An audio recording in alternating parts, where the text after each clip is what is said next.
Amigos y amigas, tengan todos ustedes muy buenos días. Un afectuoso saludo a todo aquel que tiene la oportunidad de ver este video. Mi nombre es Paul Leonardo Cuentas. Agradecerles por el tiempo que se toman. El tema que deseo tocar es en el ámbito político. Es acerca de quién realmente gobierna en el Perú. Puesto que la política de una u otra manera, o directa e indirectamente, nos afecta a todos. Como dije, la pregunta ¿es el Ejecutivo el que gobierna y decide toda ejecución de todas sus propuestas que quizá ha ofrecido en su campaña, por las cuales muchos de nosotros votamos? La respuesta es un profundo no. Sabemos que en el país tenemos tres poderes. Dos poderes, los que tienen que ver con los destinos de nuestro país, son el poder ejecutivo y el poder legislativo. Entonces, ¿qué facultades tiene el poder ejecutivo? ¿Qué facultades tiene el poder legislativo? ¿Quién está decidiendo lo que se hace o lo que no se hace en nuestro país? Hace una semana o algo más aproximadamente, el ministro de Trabajo, Alejandro Salas, mencionaba que de todas las propuestas que el Ejecutivo había presentado al Congreso, muy pocas el Congreso las había aprobado.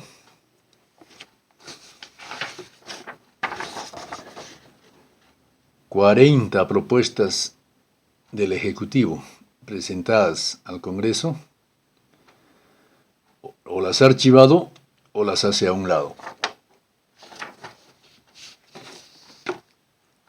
Dentro de esas 40 propuestas que el Ejecutivo ha presentado al Congreso para su aprobación y su ejecución, hay muchas propuestas que me parecen, y sin duda alguna son buenas, que van a contribuir a la mejora de la situación en el Perú. Voy a mencionar tres de esas 40 propuestas que el Congreso las hizo a un lado.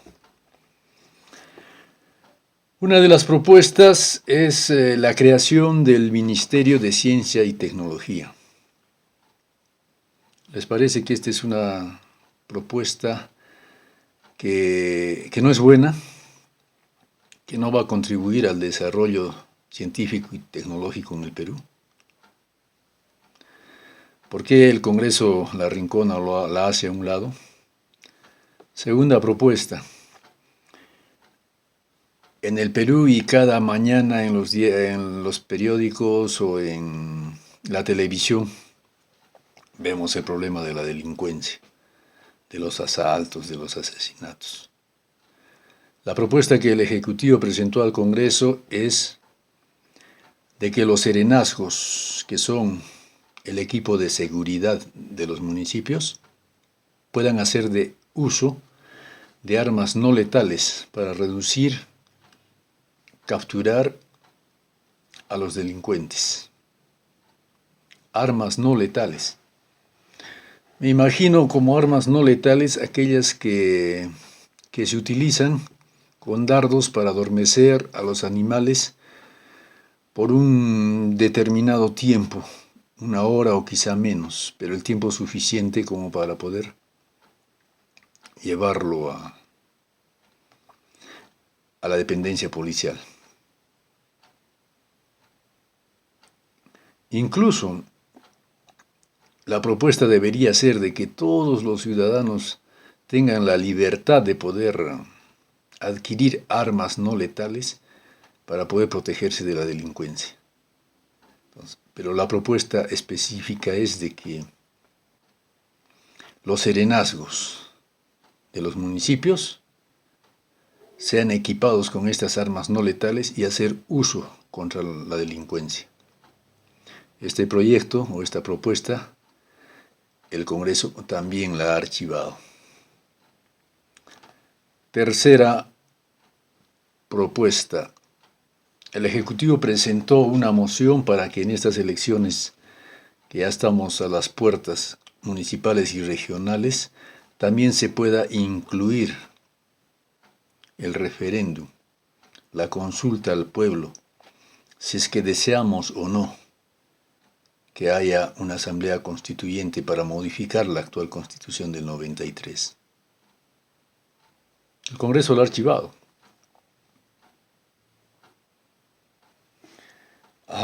Muchos de nosotros hemos votado en las elecciones precisamente porque queremos el cambio de constitución. Fundamentalmente hay un artículo, el 62, que permite en los contratos que sean contratos ley, es decir, que ya no se puedan modificar ni cambiar el contrato que hace el Estado con empresas grandes, nacionales, transnacionales. Y sabemos que muchos de estos contratos son lesivos al Estado o perjudiciales al Estado y benefician más a la empresa extranjera. Pero este artículo de la Constitución, los contratos ley, no permite hacer las modificaciones. Son 3 propuestas que pongo como ejemplo de las 40 que el Congreso las ha hecho a un lado, algunas las ha archivado como esta que estamos hablando del cambio de constitución. Entonces, respondiendo a la pregunta, y aquí ya deriva, ¿quién tiene más poder? ¿O el Ejecutivo o el Legislativo? El Poder Ejecutivo no puede poner en vigencia o ejecutar todas las propuestas que ha prometido, muchas de las cuales son para el beneficio de la mayoría de los peruanos. Pero literalmente el Congreso le ata las manos al gobierno o al Poder Ejecutivo. Sin embargo, el Poder Legislativo tiene facultades para poder aprobar cualquier proyecto de ley, norma o decreto que ellos decidan. Voy a poner 2 ejemplos. Uno de ellos es la ley universitaria. Esta ley universitaria restablece la autonomía de las universidades, modifica el Consejo Directivo de la SUNEDU. Esto le quita al Estado el rol de supervisar y afecta la calidad universitaria. Permite que las universidades puedan autofiscalizarse y afecta la imparcialidad y autonomía de la SUNEDU. Priva a los estudiantes de tener una educación superior de calidad. Lógicamente que este proyecto que el Congreso aprobó lo envió al Ejecutivo para que el Ejecutivo lo promulgue.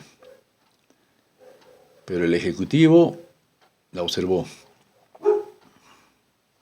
y lo devolvió al Congreso. Pero he aquí la diferencia de poderes y la desigualdad de poderes en nuestro país. El Congreso tiene la facultad de poder aprobar cualquier ley que el Ejecutivo lo observe por insistencia. El Congreso tiene esa facultad. Entonces, podemos decir que el Congreso puede aprobar las leyes que quiera, las leyes que quiere. El Ejecutivo no puede aprobar las leyes que quiere, sino las que el Congreso las aprueba. Bueno, quizá no todos los congresistas, pero como la mayoría es oposición, entonces va a entrampar las propuestas del Ejecutivo. Y no solamente tiene esa facultad, el Congreso, de poder aprobar las leyes que ellos quieren o que la mayoría congresal quiere, siendo esta oposición al gobierno, siendo estos los partidos políticos de Fuerza Popular, Renovación Popular, Avanza País, Alianza para el Progreso. Y no solamente, como decía, tiene esa facultad de aprobar las leyes que quieren ellos, estos congresistas de oposición, sino que también tiene la facultad de interpelar y censurar a los ministros del Ejecutivo. ¿A cuántos ministros el Congreso ha censurado? Luego en los medios se dice: este presidente en tan pocos meses ha cambiado más de 10 ministros. Pero la reflexión sería: desde que inició el gobierno, el Poder Ejecutivo, con su Consejo de Ministros, por lo menos, ¿por qué no se le ha dado 3 meses de dejarlos trabajar, si responden o no? Pero no fue así. Guido Bellido no duró más de 2 meses. Lo tildaron de terruco. Sin embargo, Guido Bellido estaba ya en conversaciones con el consorcio de Camisea para la masificación del gas, para que se respetara el lote 88, creo que es, para que el gas llegara a los departamentos de Cusco, de Apurímac, de Ayacucho, y podamos tener gas más económico. Sin embargo, el Congreso presionó tanto que el presidente tuvo que pedir su renuncia. Entonces, esa facultad tiene también el Congreso, el Poder Legislativo, de poder interpelar y censurar a cualquier ministro del Ejecutivo. Sin embargo, el Poder Ejecutivo pues no puede censurar congresistas ni destituirlos. Dicen que los congresistas son representantes del pueblo, pero el pueblo no estamos de acuerdo con muchas de las cosas que hacen los congresistas. Si hubiera un cambio de repente en la Constitución, y lo mejor sería de que hubiera referéndums más seguidos, pero también en relación a las medidas que toman los congresistas, a los actos de los congresistas, y no solo del Ejecutivo. Estamos en una crisis política a causa de la oposición congresal con el Ejecutivo. Entonces, apreciados amigos, esta es la situación del Perú, pugna de poderes, con mayores facultades un poder legislativo, privándonos al pueblo de nuestro derecho a referéndum, el Congreso. Entonces queda resuelta la pregunta: ¿quién gobierna en el Perú? Porque tiene más facultades. El Congreso es el que está decidiendo lo que se hace y lo que no se hace. Esa es la verdad, y si tienen algún comentario o si me equivoco, podemos acudir a las leyes, a lo que se está dando, a lo que está dictando el Congreso y a lo que está haciendo el Ejecutivo. Les agradezco por esta atención y hasta un próximo video, también sobre otro tema de importancia. Tocaremos más adelante la situación de las mineras. Gracias.